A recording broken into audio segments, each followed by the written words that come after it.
ಗ್ರಾಮಗಳಿಗೆ ಮಾತ್ರ ಕುಡಿಯೋದಕ್ಕೆ ನೀರು ಡ್ಯಾಮಲ್ಲಿ ಬಚಾವ್ ಮಾಡಬಹುದೇ ಹೊರತು ನೀರಾವರಿಗೆ ಮಾಡ್ಸೋಕ್ಕೆ ಸಾಧ್ಯ ಇಲ್ಲ.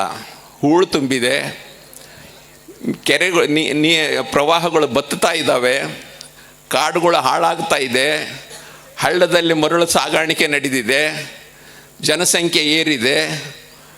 ಸುಮಾರು ನಾವು ಎಲ್ಲ ರಾಸಾಯನಿಕಗಳನ್ನು, ಕ್ರಿಮಿನಾಶಕಗಳನ್ನು, ಕೀಟನಾಶಕಗಳನ್ನು, ಕಳೆನಾಶಕಗಳನ್ನು ಹಾಕಿ ನಾವೆಲ್ಲ ನೀರನ್ನು ಮಲಿನ ಮಾಡಿದ್ದೀವಿ. ಹಾಗೆ ನಿಮಗೆ ವಿಶೇಷವಾಗಿ ಮಾನ್ವಿ ತಾಲೂಕಿನವರಿಗೆ ಒಂದು ವಿಶೇಷ ಸಂಕಷ್ಟ ಇದೆ, ನಿಮಗೆ ನಮಗೆ ಗೊತ್ತು. ಇಲ್ಲೆಲ್ಲ ಟ್ರೇಲ್ ಲ್ಯಾಂಡ್ ನೀವು, ಯಾಕಂದರೆ ಅಲ್ಲಿಂದ ಬರುವಾಗ ಕೆಲವರು ಭೂಮಿಗೆ ನೀರೇ ಸಿಗಲ್ಲ, ಅದು ನಮಗೆ ಗೊತ್ತಿದೆ. ಹೀಗಾಗಿ ನದಿ ಮಲಿನವಾಗಿದೆ. ಅದಕ್ಕಾಗಿ ನಾವು 3 ಹಂತಗಳನ್ನು ಈ ಯಾತ್ರೆ ಮಾಡುವಾಗ, ಒಂದು ಶೃಂಗೇರಿಯಿಂದ ಹರಿಹರದವರೆಗೆ, ಅಲ್ಲಿಯ ಭಾಗ ಏನಿದೆ, ಶೃಂಗೇರಿಯಿಂದ ಸುಮಾರು 25 ಕಿಲೋಮೀಟರ್ ದೂರದ ಗಂಗಡಿ ಕಲ್ಲಂಬಲ್ಲಿ ನದಿ ಹುಟ್ಟುತ್ತೆ. ಒಂದು ತುಂಗ, ಇನ್ನೊಂದು ಭದ್ರಾ, ಇನ್ನೊಂದು ನೇತ್ರಾವತಿ. 3 ಒಂದೇ ಇದರಲ್ಲಿ ಮೂಲದಲ್ಲಿ ಹುಟ್ಟೋದ್ರಿಂದ ಅದಕ್ಕೆ ಗಂಗಾ ಮೂಲ ಅಂತಲೂ ಕರೀತಾರೆ. ನೇತ್ರಾವತಿ ಧರ್ಮಸ್ಥಳದ ಮಾರ್ಗವಾಗಿ ಪಶ್ಚಿಮಾಭಿಮುಖವಾಗಿ ಅರಬ್ಬಿ ಸಮುದ್ರ ಸೇರ್ತಾಳೆ. ಇದು 600 ಕಿಲೋಮೀಟರ್ ಕರ್ನಾಟಕದಲ್ಲಿ, 800 ಕಿಲೋಮೀಟರ್ ನಮ್ಮ ಆಂಧ್ರ ಪ್ರದೇಶದಲ್ಲಿ ಹರಿದು ವಿಜಯವಾಡದ ಹತ್ರ ಸಮುದ್ರ ಸೇರುತ್ತೆ. ಆದರೆ ಯಾವುದೇ ನದಿಯ ಸಂಸ್ಕೃತಿ ಇದೆಯಲ್ಲ, ಅಲ್ಲಿ ಧರ್ಮಗುರುಗಳು, ಮಠಗಳು, ಆಶ್ರಮಗಳು, ಜ್ಞಾನ ಗುರುಕುಲಗಳು ಎಲ್ಲವೂ ಇರ್ತವೆ.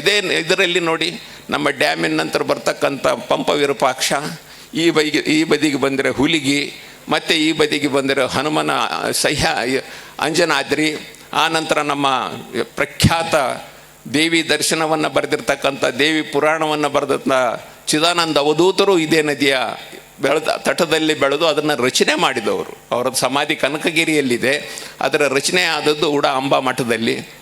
ಹೀಗೆ ರಾಘವೇಂದ್ರ ಸ್ವಾಮಿಗಳು ತಮ್ಮ ಜೀವಂತ ಸಮಾಧಿ ಆದದ್ದು ತುಂಗಭದ್ರದ ತಟದಲ್ಲಿ. ಜೋಗುಳಾಂಬ ದೇವಸ್ಥಾನ ಇರೋದು ತುಂಗಭದ್ರೆಯ ತಟದಲ್ಲಿ. ಜೋಗುಳಾಂಬ, ಭ್ರಮರಾಂಬ ಮತ್ತು ನಿಮಿಷಾಂಬ ಇವೆಲ್ಲ ಮಂದಿರಗಳು ಇದೇ ತಟದಲ್ಲಿರ್ತಕ್ಕಂಥ ಒಂದು ಪವಿತ್ರವಾದ ನದಿ.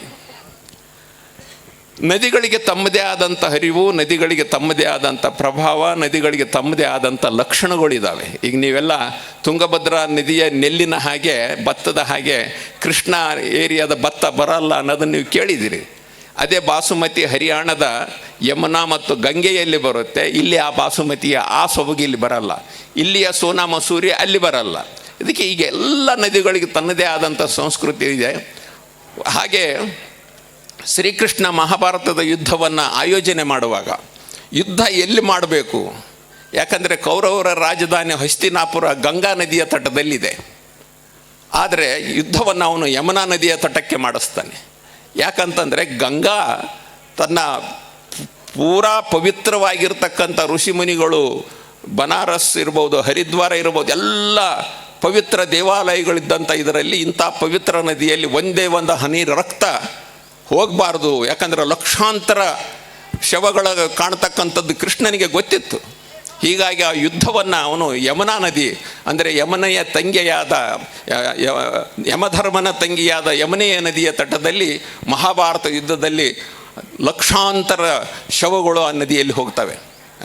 ರಕ್ತ ಹೋಗುತ್ತೆ, ಶವಗಳಿಗೆ ಅಗ್ನಿಸ್ಪರ್ಶ ಮಾಡ್ತಾನೆ, ಆ ಮಾತು ಬೇರೆ. ಹೀಗಾಗಿ ಎಲ್ಲ ನದಿಗಳಿಗೂ ಅದರದೇ ಆದ ಒಂದು ಪವಿತ್ರತೆ ಇದೆ. ಹೀಗಾಗಿ ಕೆಳದ ವಿವರಗಳನ್ನು ವೈಜ್ಞಾನಿಕವಾಗಿ ನಿಮ್ಮ ಮುಂದಿಡ್ತಾರೆ. ನಿಮ್ಮಲ್ಲಿ ಕಳಕಳಿಯ ವಿನಂತಿ, ನಾವೇನೋ ಒಂದು ಯಾತ್ರೆ ಮಾಡಿದ್ವಿ, ಮುಗಿದೋಯ್ತು, ತುಂಗಭದ್ರೆ ಸ್ವಚ್ಛ ಆಗುತ್ತಾ ಸರ್ ಅಂತ ನೀವು ಕೇಳ್ಬೋದು.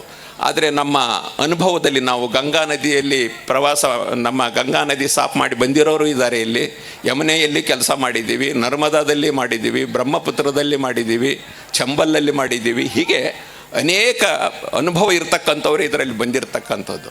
ನಮ್ಮ ಪ್ರಯತ್ನದಿಂದಾಗಿ ಆ ನದಿಗಳು ಇವತ್ತು ನೀವು ನೋಡ್ಬೋದು, ಗಂಗೆಯಲ್ಲಿ ಹೋದ್ರೆ ಸ್ನಾನ ಮಾಡ್ಬೋದು ಅಂತಂದು. ಗಂಗಾ ಸ್ನಾನಂ ತುಂಗಾಪಾನಮ್ಮನ ಮಾತನ್ನು ಕೇಳಿದ್ದೀರಿ ನೀವು.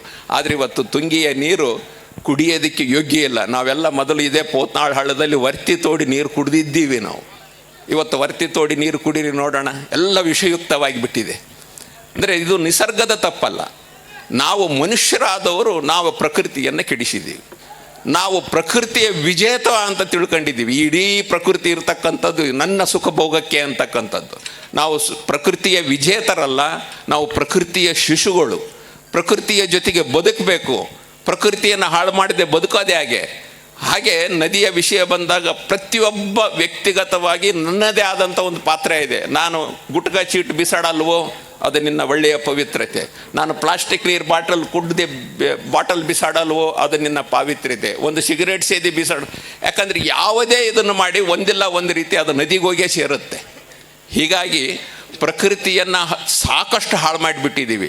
ಮುಂದಿನ ಕುಳಿತಿರತಕ್ಕಂಥ ನಮ್ಮ ಮಕ್ಕಳ ಭವಿಷ್ಯ ತುಂಬ ಅಂಧಕಾರದಲ್ಲಿದೆ. ಅವಕ್ಕಿನ್ನೂ ಗೊತ್ತಿಲ್ಲ ನಮ್ಮ ಹಿರಿಯರು ಯಾವ ಕತ್ತಲೆಯಲ್ಲಿ ಬಿಟ್ಟು ಹೋಗ್ತಾ ಇದ್ದಾರೆ ಅಂತಕ್ಕಂಥದ್ದು. ಇವಾಗ ನಾಳೆ ಹೊಸ ವರ್ಷ ಅಂತ ಪ್ರಾರಂಭ ಆಗುತ್ತೆ, ಜನವರಿ 1. ಹೋದ ವರ್ಷ ಒಬ್ಬ ಪೊಲೀಸ್ ಕಮಿಷನರ್ ನನಗೆ ಬೆಂಗಳೂರಲ್ಲಿ ಬಂದು ಹೇಳ್ದ, 3 ದಿನದಲ್ಲಿ 350 ಕೋಟಿ ರೂಪಾಯಿ ಶೆರೆಯನ್ನು ಕುಡಿದಿದ್ದಾರೆ ಸರ್ ಈ ಬೆಂಗಳೂರಲ್ಲಿ ಅಂತ. ನೀವು ಲೆಕ್ಕ ಹಾಕಿ, ಹೊಸ ವರ್ಷದ ಆಚರಣೆಗೂ ಶೆರೆ ಕುಡಿಯೋದಕ್ಕಿರೋ ಸಂಬಂಧ ನೋಡಿ. ಇದು GST ಬಿಲ್ ಹರಿದಿರೋದು 352 ಕೋಟಿ. ಆದರೆ ಈಗ ಬಿಲ್ ಹರಿಲಾರ್ದು ಎಷ್ಟು ಕುಡಿದಿದ್ದಾರೋ ಭಗವಂತನಿಗೆ ಗೊತ್ತು. ಆಶ್ಚರ್ಯ ಆಯಿತು. ಇವತ್ತಾಗಲೇ ಪೇಪರಲ್ಲಿ ಬಂದಿದೆ, ಮಿಲ್ಟ್ರಿ BSFನ ಹಾಕಿದ್ದಾರೆ ಬೆಂಗಳೂರಲ್ಲಿ. ಯಾವ ಹಂತಕ್ಕೆ ಓದಿವು ನಾವು ಸಂಸ್ಕೃತಿಯಲ್ಲಿ? ನಮ್ಮನ್ನು ಭಾರತದಿಂದ ನಾವು ಹೊರಗಡೆ ಹೋದರೆ ಜನ ನಮ್ಮನ್ನು ಪೂಜಿಸ್ತಾರೆ. ಭಾರತೀಯರು ಇವ್ರ ಹತ್ರ ಧರ್ಮ ಇದೆ, ಭಗವಂತನ ಕಂಡ್ಕೊಂಡಿರೋರು, ಇವರು ಆಧ್ಯಾತ್ಮಿಗಳು, ಇವರು ಮೋಕ್ಷದ ಪರಿಕಲ್ಪನೆಯಲ್ಲಿ ಬದುಕ್ತಿರ್ತಕ್ಕಂಥವ್ರು. ದೇಹದ ಸುಖವೇ ಸುಖ ಅಲ್ಲ, ಆತ್ಮದ ಸುಖ ಅಂದಂಥದ್ದು ಬೇರೆ ಇದೆ ಅಂತಕ್ಕಂಥದ್ದು ಮಾಡಿದ್ದಾರೆ. ನಿಮ್ಮನ್ನು ಹೆಚ್ಚು ಸಮಯ ತಗೊಳ್ಳದೆ, ತುಂಗೆ ಅಪಾಯದಲ್ಲಿದ್ದಾಳೆ, ನಮ್ಮೆಲ್ಲರ ಹೊಣೆ ಇದೆ. ತುಂಗೆಯನ್ನು ಉಳಿಸ್ಕೊಳ್ಳಿಲ್ಲ ಅಂದರೆ ನಾವು ಯಾರೂ ಇಲ್ಲಿರೋಕ್ಕೆ ಸಾಧ್ಯ ಇಲ್ಲದಂಥ ಪರಿಸ್ಥಿತಿ ಆಗುತ್ತೆ. ಎಲ್ಲರಲ್ಲಿ ನಾನು ವಿನಮ್ರವಾಗಿ ಕೈ ಮುಗಿದು ಕೇಳ್ಕೊಳ್ತಕ್ಕಂಥದ್ದು, ಈ ಯಾತ್ರೆಯ ನಂತರ ನಾವು ಮತ್ತೆ ಬರುತ್ತೀವಿ. ಎಲ್ಲರದು ತಮ್ಮದೇ ಆದ ಪಾತ್ರಗಳಿದ್ದಾವೆ. ನಾವು ಪಂಚಾಯತ್ ರಾಜ್ ವ್ಯವಸ್ಥೆಯನ್ನು ಇದರಲ್ಲಿ ಹೇಗೆ ಕೂಡಿಸ್ಬೇಕು, ಇದರಲ್ಲಿ ಯಾವ್ಯಾವ ಕಾರ್ಯಕ್ರಮಗಳನ್ನು ತಗೊಳ್ಬೇಕು, ನಮ್ಮ ಮುಖ್ಯಮಂತ್ರಿಗಳು ಮತ್ತು ಉಪಮುಖ್ಯಮಂತ್ರಿಗಳು ಕೂಡ ಆಶ್ವಾಸನೆ ಕೊಟ್ಟಿದ್ದಾರೆ. ನೀವು 3 ಯಾತ್ರೆಯನ್ನು ಮುಗಿಸಿ ನಿಮ್ಮ ವರದಿಯನ್ನು ತಯಾರು ಮಾಡಿ, ವರದಿಯನ್ನು ತಯಾರಾದ ನಂತರ ಇದಕ್ಕೆ ಗಂಭೀರವಾಗಿ ನದಿಯ ಎರಡೂ ದಡದಲ್ಲಿರ್ತಕ್ಕಂಥ ಶಾಸಕರನ್ನು, ಸಂಸದರನ್ನು, ಪಂಚಾಯತ್ ವ್ಯವಸ್ಥೆಯನ್ನು, ಮುನ್ಸಿಪಾಲ್ಟಿ, ಕಾರ್ಪೊರೇಷನ್ ಇವರೆಲ್ಲರನ್ನು ಕರೆದು ಇದರ ಬಗ್ಗೆ ಚಿಂತನೆಯನ್ನು ಮಾಡೋಣ, ಕಾರ್ಯವನ್ನು ಜೋಡಿಸೋಣ. ನಿಮ್ಮೆಲ್ಲ ಸಲಹೆಗಳನ್ನು ನಾವು ಸ್ವೀಕರಿಸಿ ಅದಕ್ಕೆ ಬೇಕಾಗಿರ್ತಕ್ಕಂಥ ಕೆಲಸವನ್ನು ಮಾಡೋಣ ಅಂತಕ್ಕಂಥ ಒಂದು ಪ್ರೇರಣಾದಾಯಿ ಆಶ್ವಾಸನೆಯನ್ನು ನಮಗೆ ಕೊಟ್ಟಿದ್ದಾರೆ. ದೇಶದಲ್ಲಿ ನಾವು ನದಿಗಳನ್ನು ಸ್ವಚ್ಛಗೊಳಿಸಿ ಬಂದಿರೋ ಅನುಭವ ಇದೆ. ಇದೇ ನಾಡಿಗೆ ನಾವು ಋಣಿಯಾಗಿರಬೇಕು. ಯಾಕಂದರೆ ನಾವು ಅದರಿಂದನೇ ಆರ್ಥಿಕ ಪ್ರಗತಿಯನ್ನು ಸಾಧಿಸಿ ಆ ತಾಯಿಗೆ ಒಂದಿಷ್ಟಾದರೂ ನಾವು ಆ ಗೌರವ ಕೊಡಲಿಲ್ಲ ಅಂದರೆ ನಾವು ಯಾವ ಮನುಷ್ಯರು ಸ್ವಾಮಿ? ಹೀಗಾಗಿ ನಾವು ವಿಕಾಸದ ಪರಿಕಲ್ಪನೆಯಲ್ಲಿ ಇವತ್ತೇನು ವಿಕಾಸ ಅಂತೇನು ತಿಳ್ಕೊಳ್ತಾ ಇದ್ದೀವಿ, ಅದು ವಿನಾಶದ ಒಂದು ಮಾಯಾಮೃಗದ ಬೆನ್ನೇರಿ ಹೊರಟಿದ್ದೀವಿ. ವಿನಾಶದ ವೇಗ ಜಾಸ್ತಿ ಇದೆ, ನಮ್ಮ ಪಾತ್ರ ಭಾಳ ಕಡಿಮೆ ಇದೆ. ಹೀಗಾಗಿ ನದಿಗಳು ಆಕ್ರಂದನವನ್ನು ಮಾಡ್ತಾ ಇದ್ದಾವೆ.